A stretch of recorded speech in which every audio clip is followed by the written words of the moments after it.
What's up, guys? It's Mike here from the Wall Street Image, and today I want to talk to you about why it's not always good to be a perfectionist.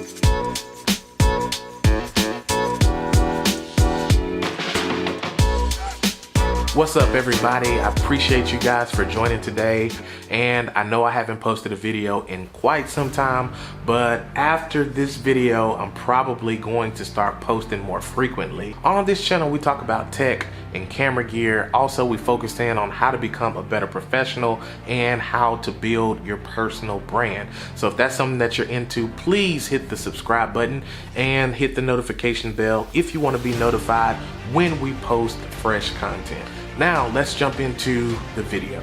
Now, if you're like me, you're probably one of those people who likes to put your best foot forward. I'm one of those type of people. If I'm gonna put my name on anything that I produce, I want to make sure that it is the best possible effort job that you've ever done in your life, and sometimes that's not always a good thing. I'm one of those types of people who loves to procrastinate, and for so long I used to ask myself, why do I procrastinate so much? At first I thought it had something to do with fear, but really when I got down to it, I realized that it's really more so because I'm too much of a perfectionist. I know you can ask yourself, how can you be too much of a perfectionist? Well, I'll give you an example. When it comes to creating video content, oftentimes it's not necessarily that I don't have the time to do it, but oftentimes I feel like my work is not always up to the standards that I hold for myself. A lot of times when you see people on YouTube or doing things in other fields, you compare yourself to them and you tell yourself, man, I have a lot of practicing to do. I have a lot more to learn before I can ever put out content like that. And so sometimes you become discouraged and you procrastinate, telling yourself that you don't have what it takes to put out content. And the same goes for writing a book or creating a song or for starting a business. Sometimes because we feel like we don't have the most ideal situation, we wait for circumstances to line up perfectly before we take the first step. Even for me, when it came to creating video content, I would always tell myself that I need a better camera, I need a better microphone, I need more lights in the studio before I can really put out some great content. But when I really just began to sit down and just look at all the stuff that I have, I really kind of ran out of excuses and told myself that the real reason that you're not doing this is because you're trying to be a perfectionist. So one thing that I'm learning is that it's not really necessarily about all the equipment that you have, but it's about trying to put out quality content.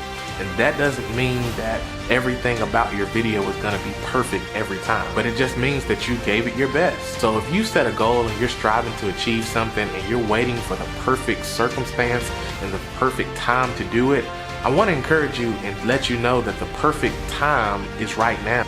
And so the new goal that I've set for myself is, regardless of how much time I have, regardless of what resources I have, I'm going to put out content in order to get closer to my goal. One thing's for certain, you'll never get closer to your goal if you never start. And so if you're ready to write a book, if you're ready to start a business, if you're ready to write a song, step out into a new avenue of life, don't wait for things to be perfect around you, because that may never happen. But while it's fresh on your mind, if there's something in your heart that you just can't really get away from, the ideal time to do it is right now. So let's do this together. This upcoming week, you may not be able to achieve your goal right away in one day, 1 week, or even 1 month, but let's make strides that every day I'm gonna work towards my goal, baby steps. So even if you just do a little bit here and a little bit there, you're gonna be a lot closer than you were if you never start. Oftentimes, all it really takes is a little bit of motivation. And so today, not only is this video to encourage you to go after your dreams, I'm even encouraging myself. Don't be such a hard critic on yourself that you critique every little thing that you do, wanting it to be perfect before you step out and take the next step. Use what you have, use your time, use your resources, and go for your dreams. Your dreams are not gonna come to you. You have to go after them. So let's get moving. Go out there and create something that's gonna change the world. So if this video has been encouraging to you, just share it with somebody else who you think may like it. Put it on your timeline, leave a comment for me, and I'll respond to those comments. And I promise you that I'm gonna do my best to start creating more content to encourage you and to encourage myself to go for our dreams. We're in this together. Talk to you soon.